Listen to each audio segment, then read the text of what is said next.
Every year, hundreds of thousands of vulnerable young girls are abused, exploited, and displaced. There is a way for you to help. The Full Circle team and Crossroads Missions are partnering with Ride for Refuge to help girls in crisis in the neediest areas of the world, providing humanitarian aid, education, and counseling. By riding your bike, you can raise awareness and money that'll make a real difference. This is a tiny little thing we can do that makes a significant difference. It hurts us a little bit to do this ride. It's nothing compared to what refugees have to put up with. Here's how you can get involved. Give by supporting the Full Circle 4 Girls in Crisis Ride Team, or sponsor the Full Circle rider of your choice. You can also join the Full Circle team on October 2nd in Kitchener-Waterloo and ride along. Or form your own team in your own city. Come along for the ride. Join the Full Circle team. To start your day off right, it's always good news with Connie Smith. Every weekday morning. It really is all the way you look at things. Take a look with Connie and her Good News team at 9:30 on CTS.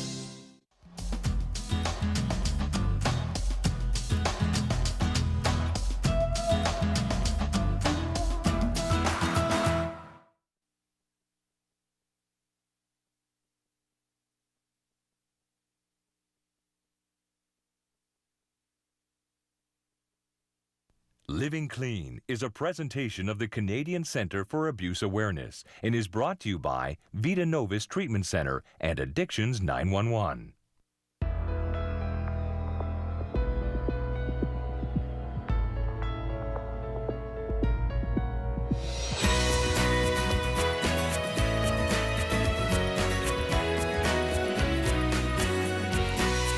Hi everyone and welcome to Living Clean. I'm your host Glenn Allen. With me tonight is Jeff Wilby. And Jeff, tonight on the program we are going to be talking about the great results from the recovery breakfasts across Ontario that happened last week. As well, we're going to be talking about early recovery, whether it's alcohol, drugs, gambling, whatever the addiction, vice, habit is. As well, we're going to be talking about just coming back. You know, sometimes early recovery, people think, you know, you're just coming in for the first time. Sometimes it could be the 10th time that you're coming into recovery. You've relapsed, you've slipped, and you're trying to get it again. And so we're going to be talking about a few things in that regard. We've talked about a lot of different obstacles and barriers for women. One of the things we're going to talk about tonight is the barriers for men. Some men, whether they're going through a treatment center, whether they're working a 12-step program, whatever the case, could be a support program, whatever, they get to a certain point and there comes some history that they haven't dealt with. And in a lot of those cases is they haven't dealt with childhood sexual abuse. Right. It could be physical abuse. It could be different types of abuse, but in so many cases, I'm talking 75, 80, 85, 90, over 90%, in many cases, men haven't dealt with their sexual abuse that they sustained as a child. And one of the things we're going to talk about tonight is the peer support groups that are now available and becoming available for adult male survivors of childhood sexual abuse. And it's really great that, you know, in just a few months, really, they're going to start popping up all across all across Ontario. As well, this is a type of this is a question we have for you, okay? And I'd like to get your feedback on it. Two men who names don't matter for this particular question. It doesn't matter what their names are. One guy has since passed away, but they have been going through the court process because for quite some time they have been denied their disability checks because disability didn't recognize alcoholism as a disability. But finally they've gone through all the court processes, and just recently the appeal court in Canada has said that yes, these guys are they are allowed to have, and they are What's the word I'm looking for? They are. Well, it'll be granted. They've been granted. Thank Sure, you. yeah. Their disability checks. And so they're going to be getting them, and the family, I guess, of the fellow who passed away will get retroactive disability checks for them. But my question to Jeff and to you, whether you're in recovery, whether you're not in recovery, I don't care. I'd like to hear your opinion, because in recovery, I know there's a lot of differing opinions as to whether alcoholism should be seen as a disability where people are actually allowed to collect a check on disability for their alcoholism. And, you know, you and I, we have our thoughts on it, and I guess we could probably throw that out there before we go to break. You want to start? Sure, I certainly have some opinion. It is a controversial issue.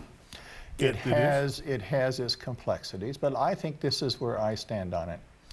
If I have other kind of disease, and I have some health issues, and I'm at the point with that particular disease where I'm incapable of earning a living, whether it's my heart or what have you, then I should be treated equally as anyone else. Now, I have those kinds of other physical issues, but it doesn't incapacitate me. I can still earn a living, and so therefore I should not be on disability. I'm a self-proclaimed recovering alcoholic. The danger on the other side is for me as an alcoholic, and you know, even I've been around all these years, I still can get into denial and play victim or what have you, is not to just look, yes, I'm at disease, but not to the point where I am incapacitated. But we also know, let's just talk about alcoholism, without the other kinds of drugs, it kills brain cells.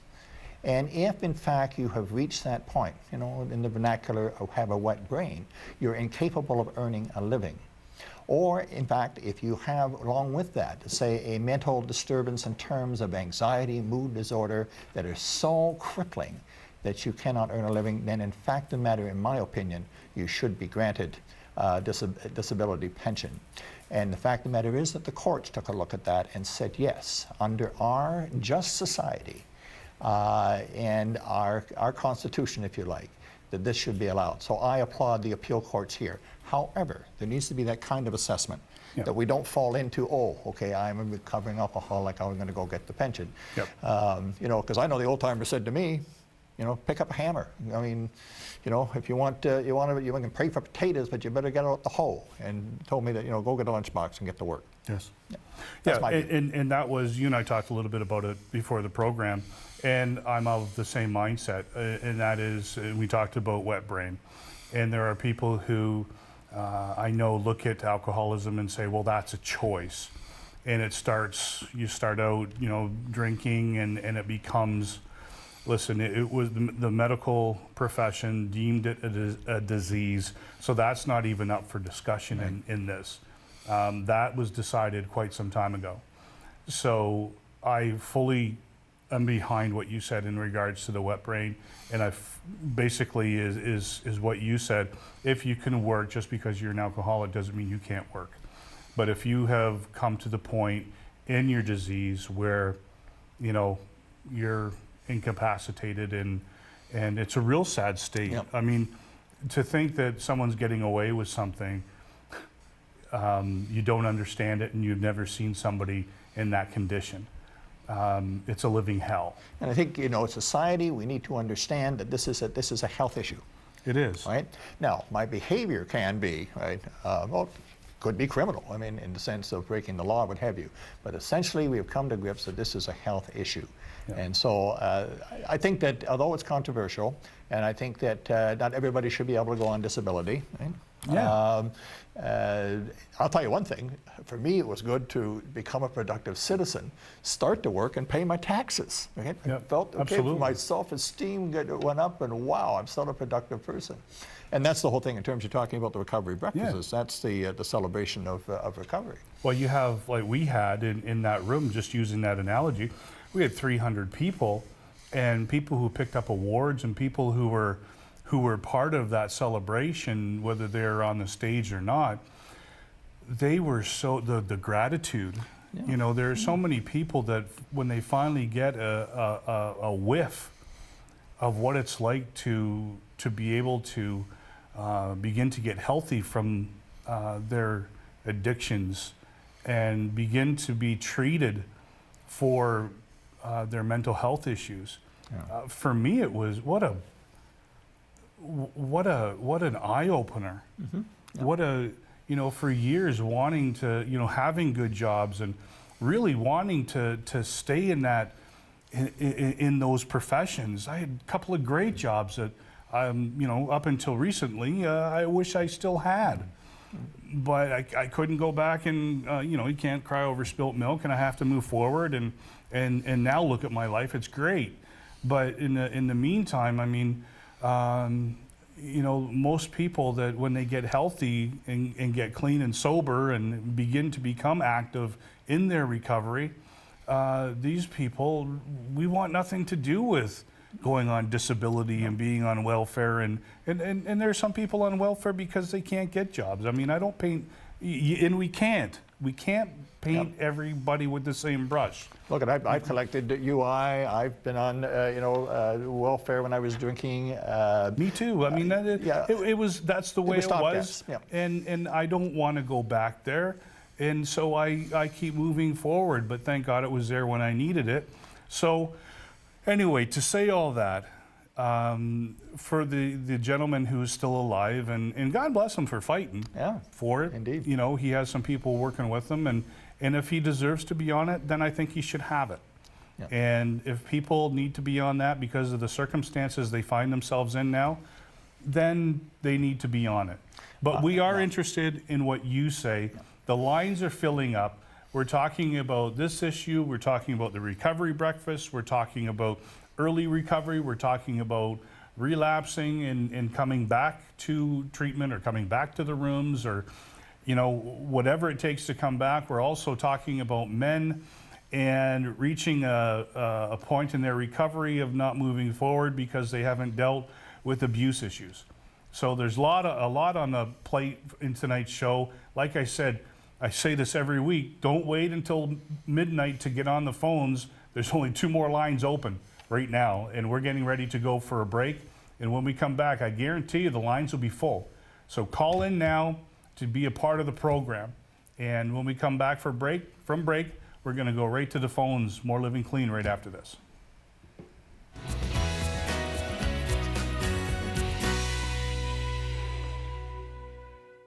Statistics state that it is likely you know a victim of abuse. It could be a friend, a relative, a colleague. It could even be you. 1 in 3 girls and 1 in 5 boys will be sexually abused before they reach the age of 18. Please give them hope. Help us make it stop. Go to abusehurts.com and give to the Canadian Centre for Abuse Awareness. Hi, I'm John Haynes. I'm the director of Vida Novus Treatment Center. We are dedicated to saving lives of the suffering addicts and alcoholics and their families. Our counselors provide one-on-one care and the attention that you need. There is never a wait. We have a room available for you now. Give us a call. Your life is worth saving. Every life is worth saving.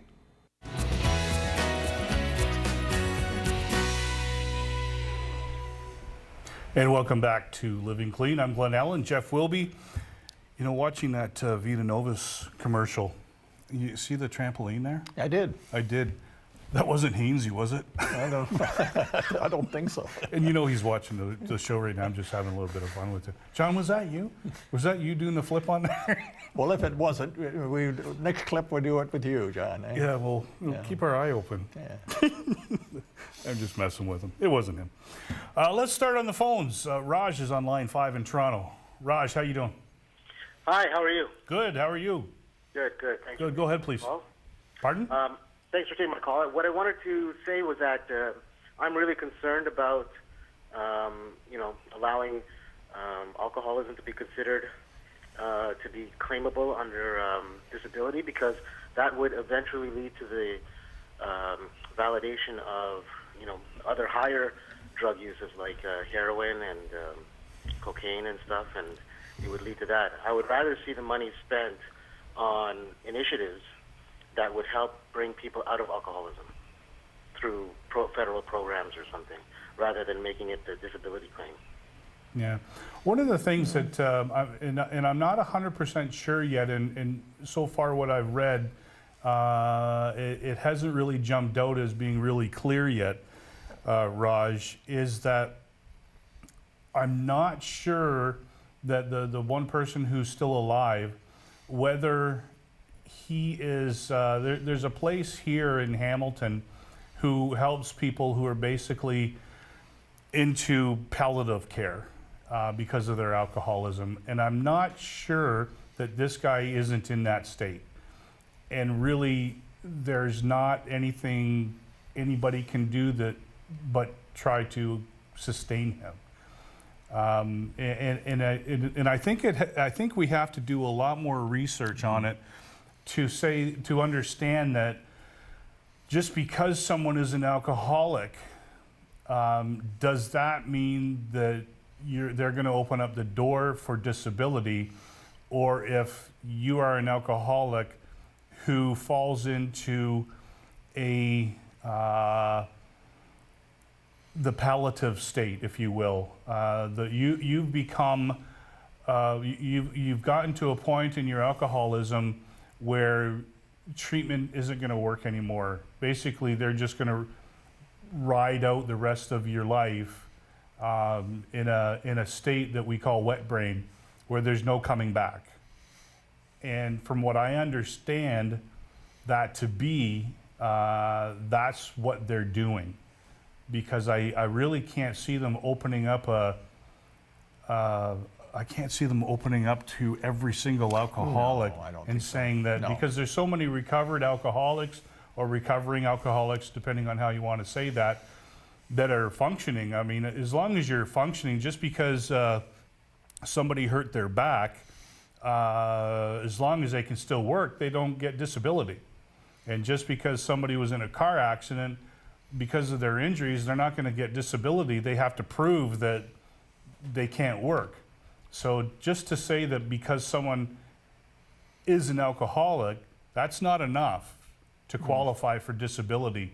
They have to go a lot further to show that they're no longer capable of functioning in society. So does that make sense? Well, Raj, I think you make some good points. We started the show by saying, yeah, this is a controversial issue and it's complex. I hope it becomes a heated issue. I really do.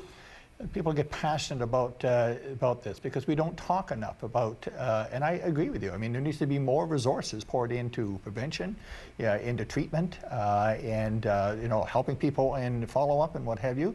And so to have some good discussion around the consumption of substances, both legal and illegal, and what the solution should be as a society. So, yeah, this is an issue that hopefully, in some ways, might become heated. And so I think, you make a good point. It's got to be those who are really in severe condition, as you said. But there are some dangers on the other side, I think, as you pointed out. Yeah, and I can't see, saying the government isn't dumb enough is... because we've seen so many things that are dumb that they've done. I know, seriously, I can't see them just saying, okay, you're an alcoholic, you get disability. No, that's not it just doesn't work that way. They don't do that.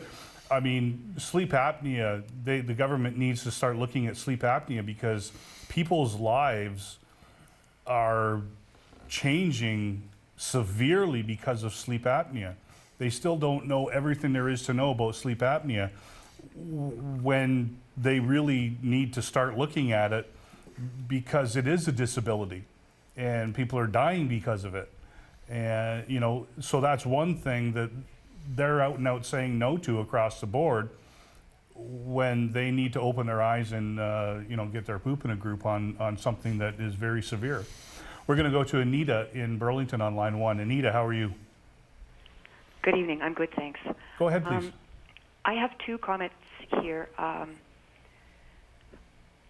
to me, the big difference, if as I understand it, alcohol is defined as a disease in that once you take your first drink, you can't stop. Is that right? Yes, when it becomes an absolute compulsion. Yeah. Yep. There are those who stop once they start. I'm sorry? The difference between a social drinker and an alcoholic is that once an alcoholic has their first drink, they can't stop. They keep drinking until they're blasted. Yeah, that's what it ends up being. Okay. So I'm struggling with depression and anxiety. The thing is, I don't bring that on myself. I wake up in the morning, I feel like I've been run over by a Mack truck. I can barely move. My brain doesn't work. Yeah. I'm non-functional. You know, there's nothing I can do to change that. It just is. So that to me is a disability because I can't fight my way out of it. I can't do anything to prevent it. It's there. And I was going to work and they said, we can't have you anymore. You're too slow. You can't get things done. You're not functional. We can't, justify paying you because you're not accomplishing anything. So that to me is a disability. To me, I mean, I also struggle with food disorders when I'm upset. Look, can I interrupt for a sec? Did they fire you because of that? Essentially, yes. They can't fire you because of that. You can't be fired for a mental disorder, mental health. I was fired because I was incompetent, because I wasn't getting the work done. They couldn't justify paying me. Well, they should have looked for another place for you to work. They just can't out you because you have a mental illness. Well, that's sort of another story. Okay. My point on this one. Yep.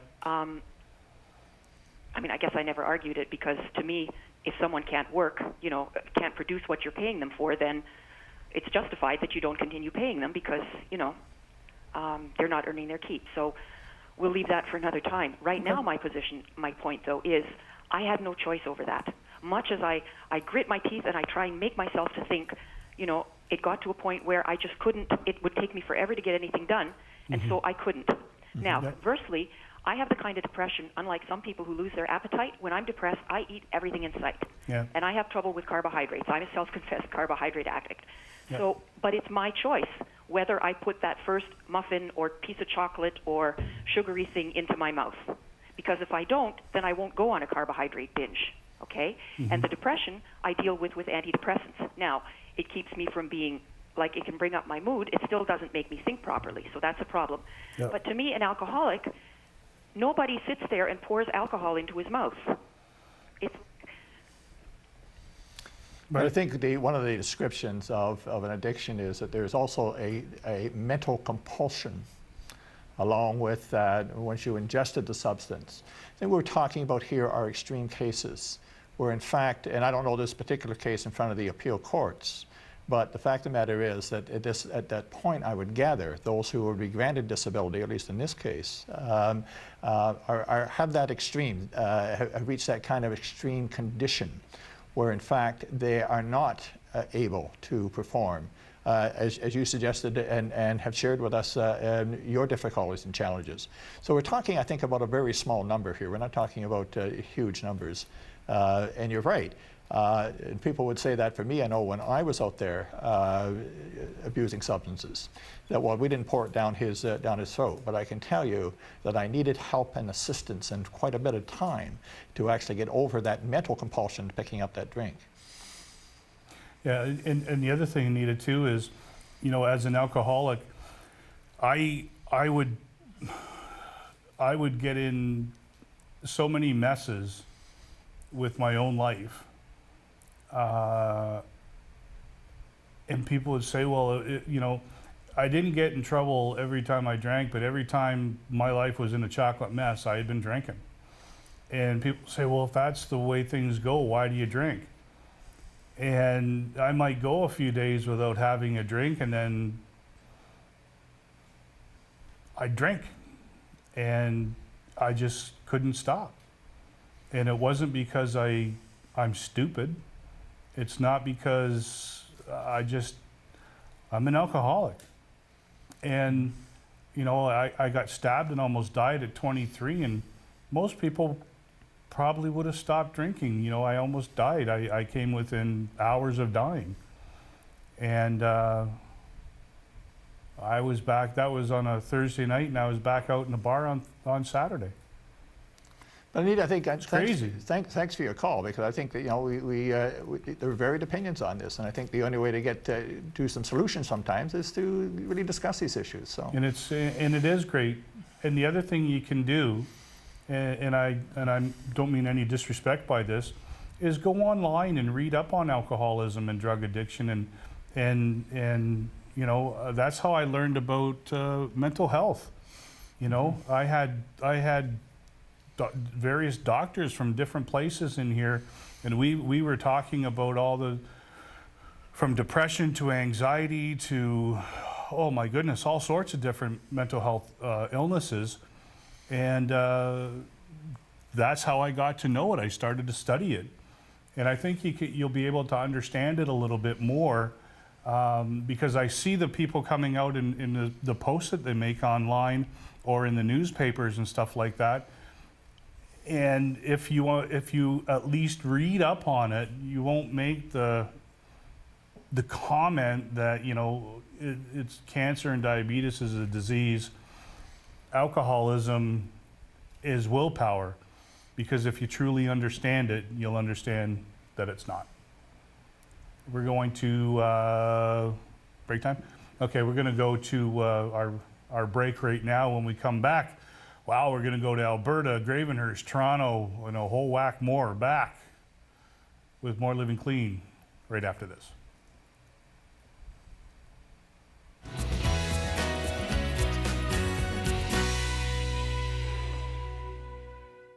Statistics state that it is likely you know a victim of abuse. It could be a friend, a relative, a colleague. It could even be you. 1 in 3 girls and 1 in 5 boys will be sexually abused before they reach the age of 18. Please give them hope. Help us make it stop. Go to abusehurts.com and give to the Canadian Centre for Abuse Awareness. Hi, I'm John Haynes. I'm the director of Vida Novus Treatment Center. We are dedicated to saving lives of the suffering addicts and alcoholics and their families. Our counselors provide one-on-one care and the attention that you need. There is never a wait. We have a room available for you now. Give us a call. Your life is worth saving. Every life is worth saving. Is someone else's drinking affecting your life? Does it make you feel angry? Don't yell at me because you're mad at your mom. She's the drunk, not me. Does it make you feel sorry for yourself? Hey, Tanya's drinking again, and maybe next time. Or does it even make you feel frightened? Does Daddy have to drink so much? No matter how you feel, we can help. We're Al-Anon family groups, and we know what it's like. Just call 1-888-4-AL-ANON. To help them, you have to help yourself first.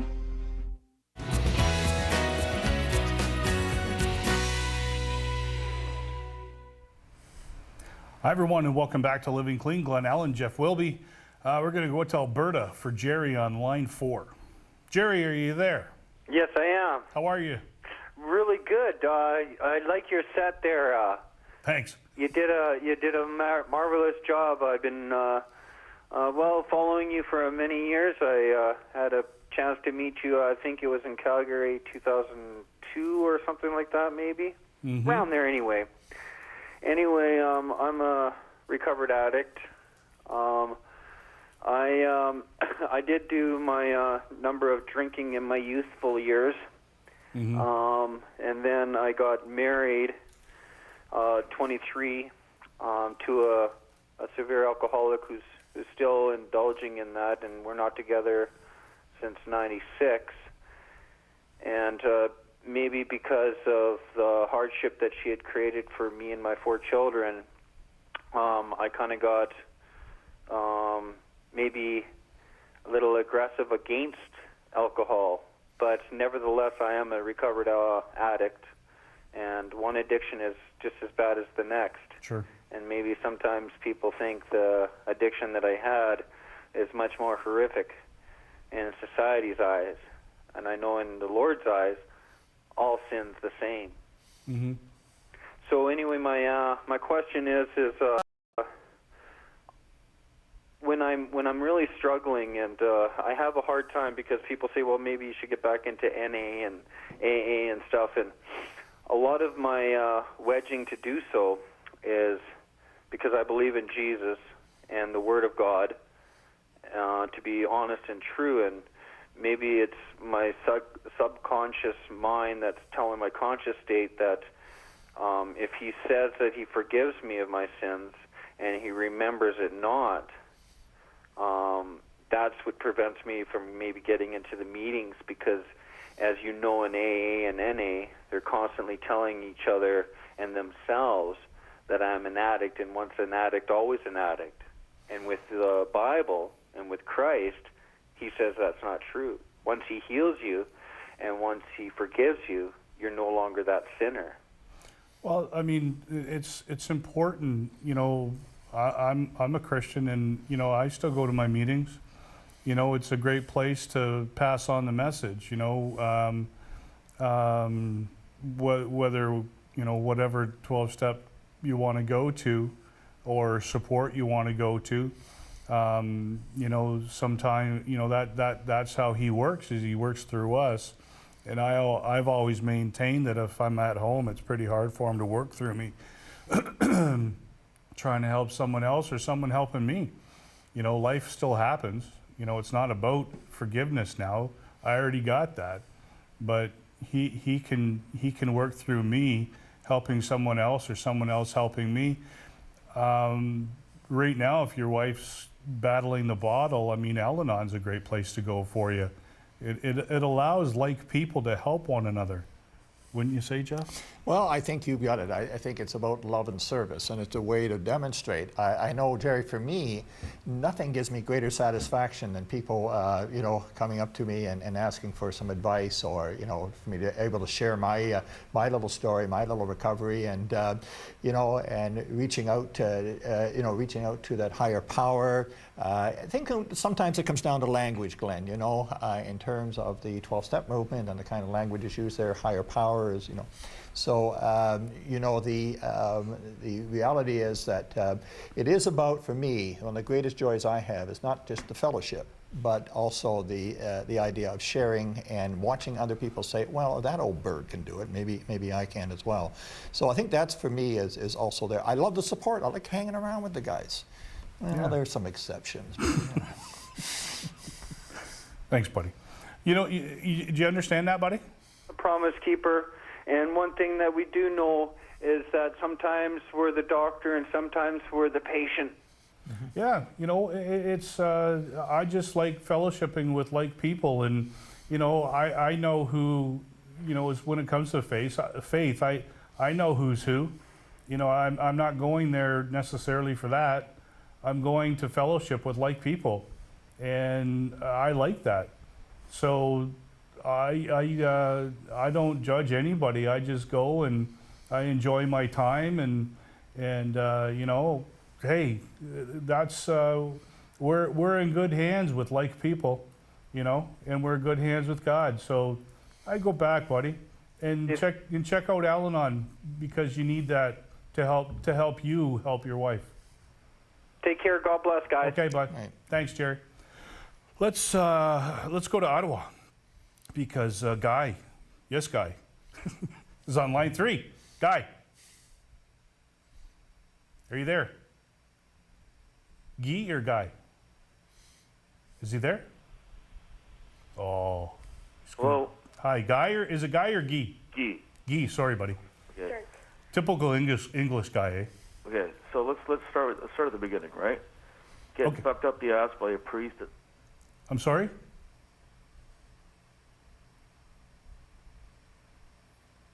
What did you say? I didn't catch it. No, so, no, I didn't hear him. Let's go to line 7. Miriam's in Ottawa. No, she's not. We lost her too. I'm in trouble with Ottawa tonight. Right? Ottawa, where have you gone? Not like the Senators. Senators are doing well.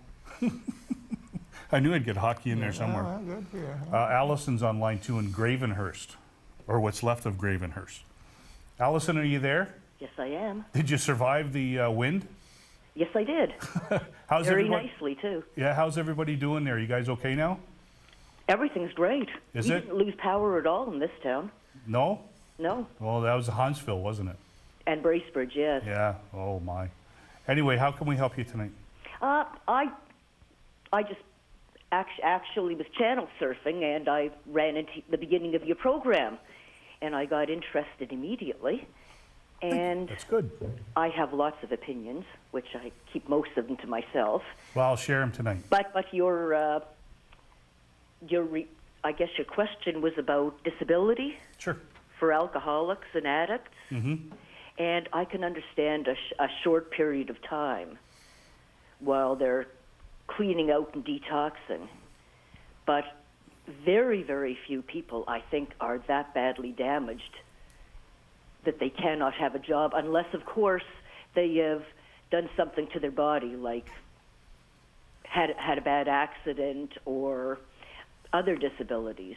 But alcoholism itself should not be a reason for disability. Yeah, we were talking a little bit before you probably tuned in. We were talking more about wet brain.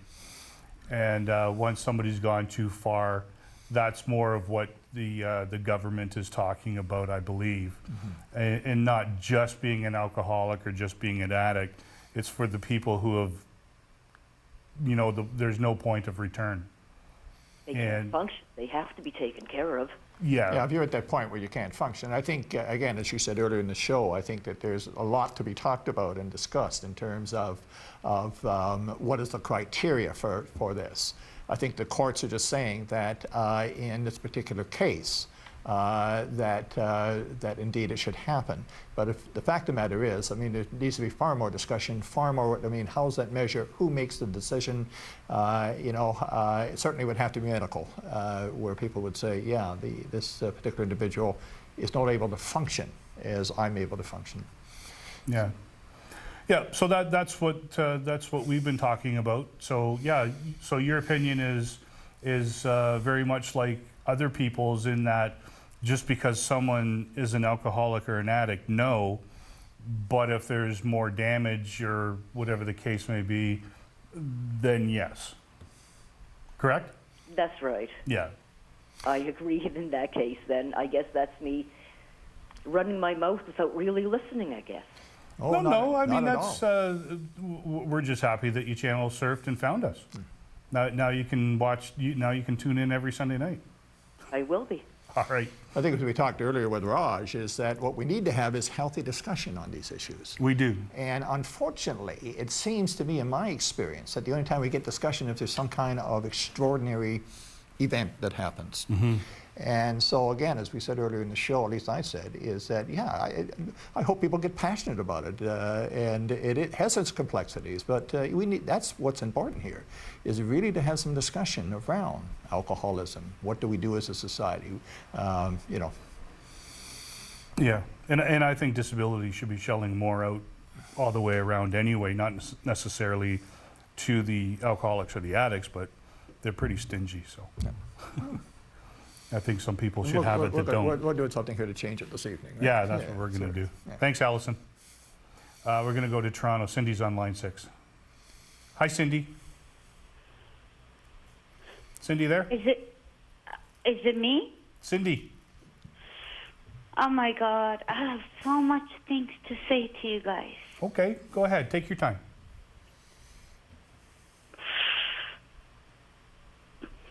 I've been suffering with FMF with all my life. Familiar Mediterranean fever. Do you know what it is? No. No. Exactly. Nobody knows what it is. It's almost similar, not even similar. It's worse than sickle cell disease. Mm-hmm. Can you tell me the name again? Familial Mediterranean fever, stage 5.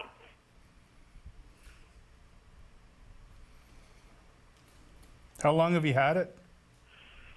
I've had it ever since I was born. you know how old I am now? Nope.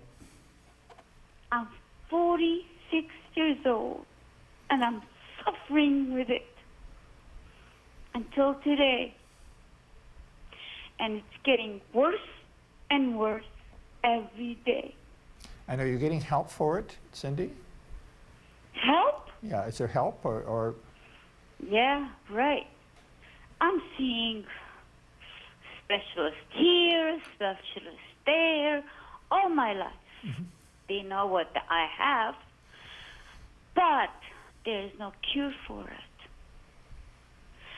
And I've been on disability for almost 18 years when I had my son.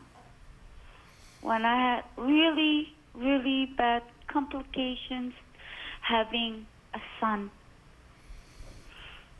Either I was going to die or he was going to die, whatever. God saved my soul and God saved my son's soul. We're both alive. But I hate my life. I hate my life because I get it every fucking sport. It's How might we help? I think she's gone. She's gone? Okay, well, Cindy, we certainly wish you the very, very best. We do. And that's very... Yeah, the people, you know, that's why I think, again, not just our subject that we have on this show. I mean, there's so much pain and people facing such challenges that, you know, sometimes we're not as a caring enough society. Okay, I think that's part of why we're doing this show on a particular area or subject of people's challenges. But, you know, there are lots of people out there.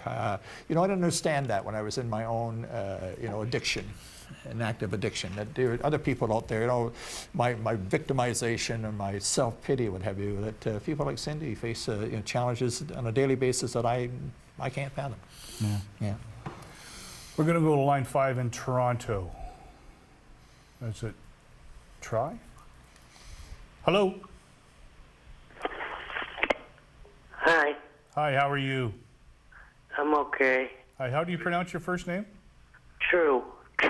True. Okay, go ahead, True.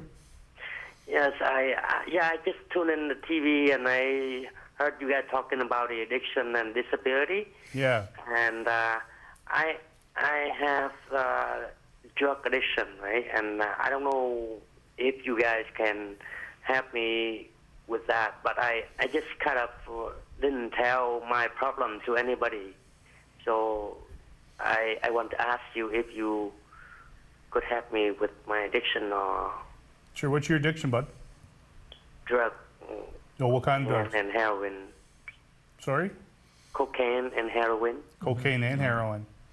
Yeah, are you working? No, I'm not. You don't work? No. Okay, have you gone to detox at all? No. Have you ever had treatment before? Once, but I relapsed and I didn't go for help again. No. So what kind of help do you want? I don't know if... do you need to go into sort of a residential treatment? You know, how can we help you? I mean, we can advise you of the places to call. Yes. But we need to have some sense from you of, okay, you really want to get off this stuff, and where did you get help before? Can you share that with us? You went for some treatment. I went to the program down in somewhere in Kitchener. Okay. Mm-hmm. Yeah, it's called Stonehenge. Sure, Stonehenge. We know it well. Yes. How long were you there? And it's been like 5-6 years. Okay. But I've been relapsed for 2 years, and I didn't bother to come back to get help. Why not recontact Stonehenge and say, you know, look, this worked for me for a while, but I'd like to consider coming back. Why not do that? Well, because I feel embarrassed to go back there, right? Well, And, you know, but you know, it could very well be that your life's on the line here, okay? So yeah, we understand the embarrassment. There's no need to be embarrassed, okay? We understand that part of the disease of alcoholism or addiction to other drugs can be relapse. It's not necessarily you have to relapse, but relapse can be very much part of that journey of recovery. So you want to know something? If I was in your shoes, and I understand, okay, yeah, I'm kind of a little embarrassed. This is not about doing it by yourself. I could not do it by myself, and I doubt very much that you could. And so we need that help. My best advice to you is that you've already been at Stonehenge, they know you, is put that embarrassment, make the phone call. Does it take courage? Absolutely. But, you know, what's the alternative? You say that you really want to get off the stuff. So that's my best advice. There's other programs, but why not one you know? You know, part of getting better, True, is to humble yourself, right? You know, if you want to get better, you got to humble yourself, and by humbling yourself and making the phone call back to Stonehenge, Jeff's right. They already know you, and it's a lot better going back to where they know you than starting over at another place where you have to start all over again, right? Yeah. And you already know the program there, right? Yeah. So it's a real positive. If you had a positive experience there, then that would be a smart thing to go to where you had a positive experience, right? Yes. Yes. So I mean, give them a call, and if you can get back in there, fine. Jeff, can you throw my email address on the screen, please? No, the other one. There you go. True, there's going to be an email address come up on the screen. Okay, that's my email address. And if you can write that down, okay, if you need any more help as far as other places, if things don't work out with Stonehenge, you give me an email, okay? You send me an email, and then we'll work on it, okay? Okay. All right, buddy? Lots of luck. Thank you very much. Okay. Hang in there, okay? Thanks very much for the phone call. All right, we're going to go to our final timeout before we enter the last segment of the show. And we will be back with more Living Clean right after this.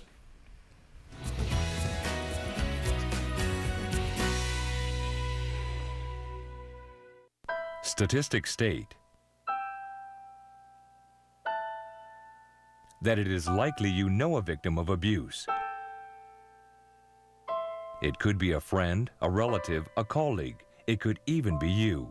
1 in 3 girls and 1 in 5 boys will be sexually abused before they reach the age of 18. Please give them hope. Help us make it stop. Go to abusehurts.com and give to the Canadian Centre for Abuse Awareness. Hi, I'm John Haynes. I'm the director of Vida Novus Treatment Center. We are dedicated to saving lives of the suffering addicts and alcoholics and their families. Our counselors provide one-on-one care and the attention that you need. There is never a wait. We have a room available for you now. Give us a call. Your life is worth saving. Every life is worth saving.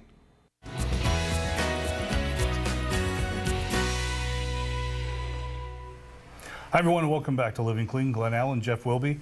I've watched the last 2 commercials. That's definitely not Hainsey. No. The guy's nimble. Well, it wasn't me either, okay? No. And I doubt very much you're going to get me to do that. So. Oh, no, I'm not saying I would either. Maybe. I don't think so. Let's go to Ottawa and see if one of these work. Line 6, Miriam. How are you? Good, how are you? Good, go ahead, please. This is the first time that I actually watched your show. I was just flipping through and I saw it and I'm like, oh, this seems pretty interesting. And basically, I feel like personally, I was born in Hamilton, Ontario, but my mom was an immigrant and she comes from Djibouti, a small country in Africa. Yep. And over there, if you have problems or if you're an alcoholic and stuff, the government is not there to cater to you, and there's not all these services like Alcoholic Anonymous and all those services that are there to help you. Right. I feel like really over here in Canada, like I was born here, but I feel like over here in Canada, it's just a bit too much. It's like if we're gonna go and consider alcoholism as a disability, which it is a disability, but if we're going to go ahead and give disability checks for it, we're going and we're supporting their disability, their habit. I mean, if you're an alcoholic, you know, and you're getting checks by the government, you should be getting help. They should be giving you help, giving you resources from, like, different organizations and stuff. I understand if you're in a detox program, like the other lady said, and then you really need to have some sort of income while you're in that detox program, okay, that's understandable. But if they're going to go ahead and pay you, what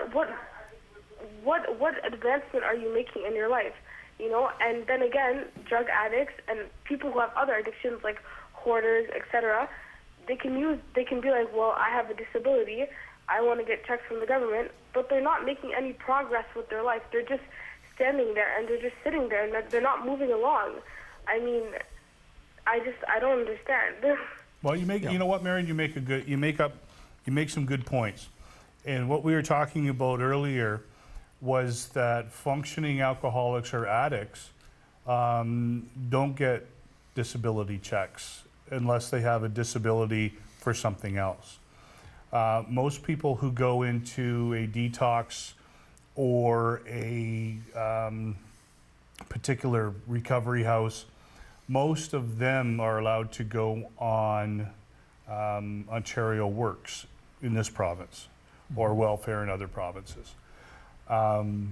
So the ones that we're talking about today are alcoholics who are basically at the end of the line, who are now either in palliative care or who are, how else can you say it? Just, they're at the end of the line. They can't go out and work. They can't function. You make really good points. This is really, I would think, is going to affect just a small number of people, Marion.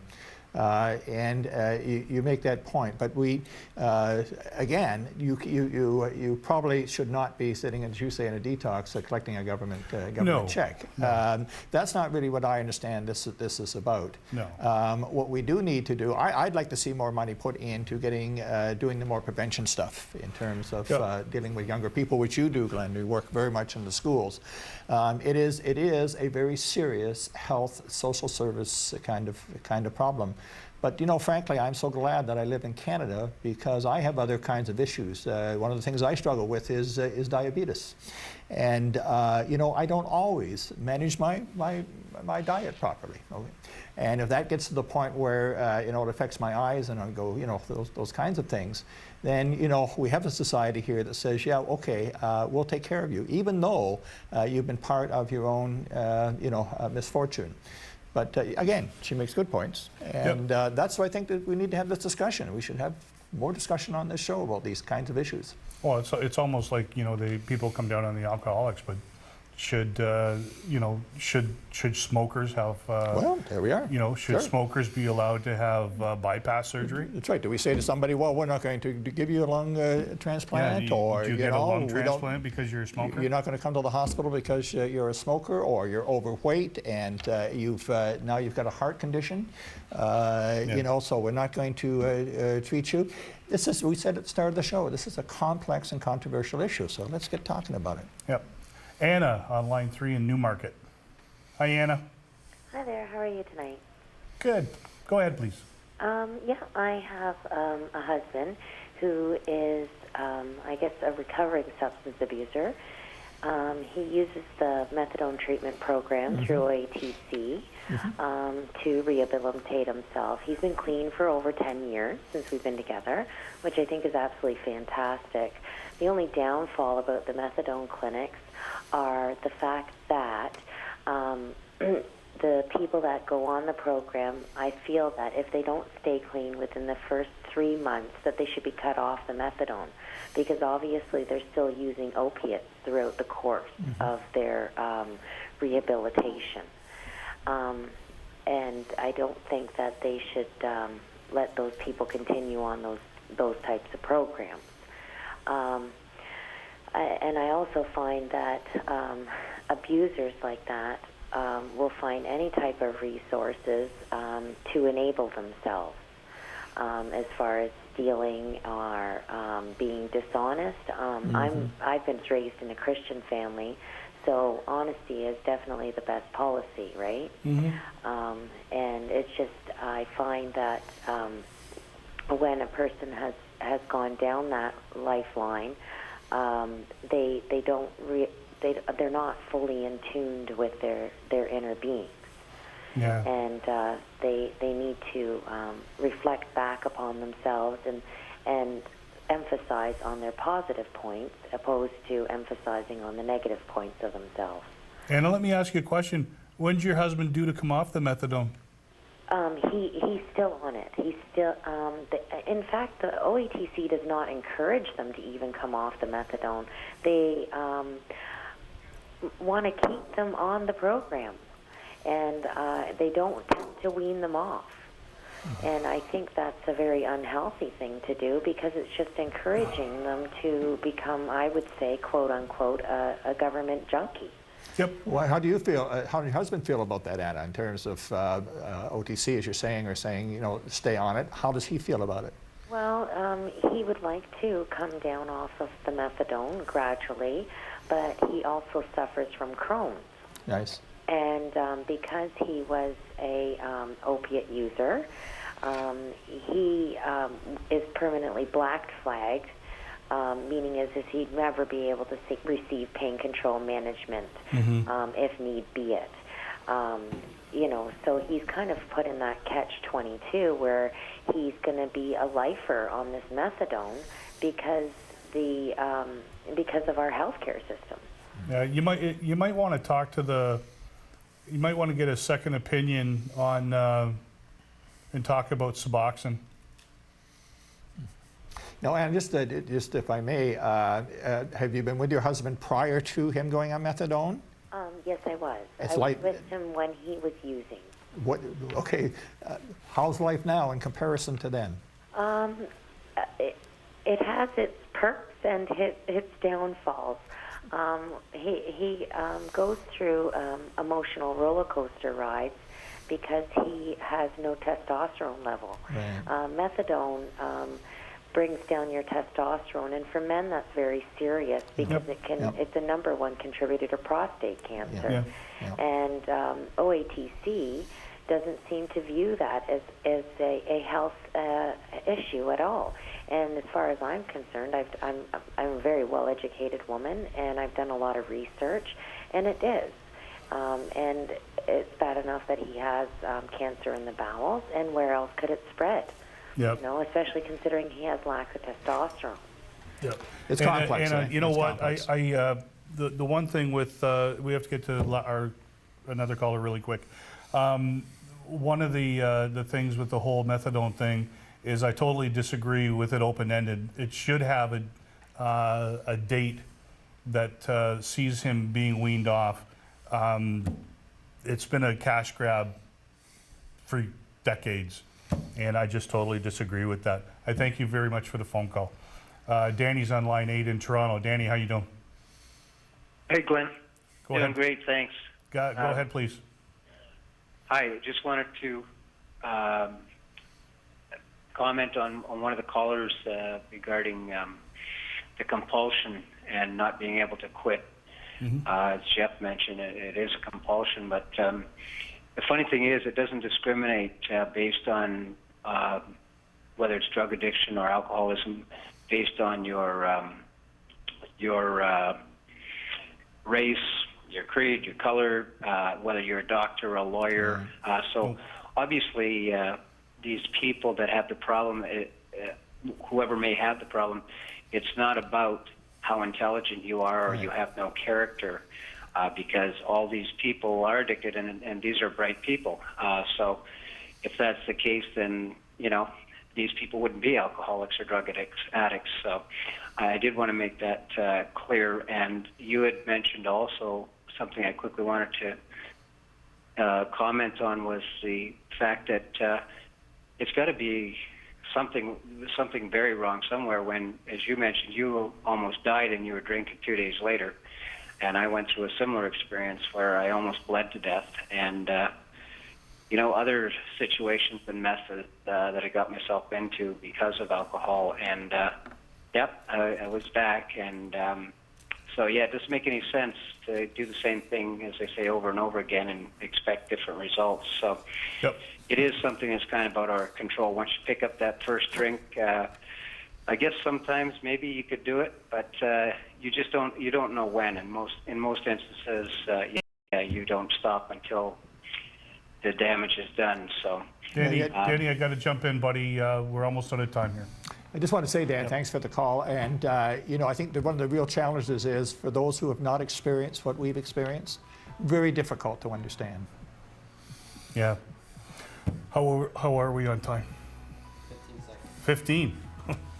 We're almost out of it. DiscoveringRecovery.com. Yes. Quickly, 5 seconds. What can you tell us? Well, recovery is just a wonderful thing to do. We're at 5 seconds now. And we need discovery. So thanks for having me on the show. See you next month. All right. Next week, we'll be back.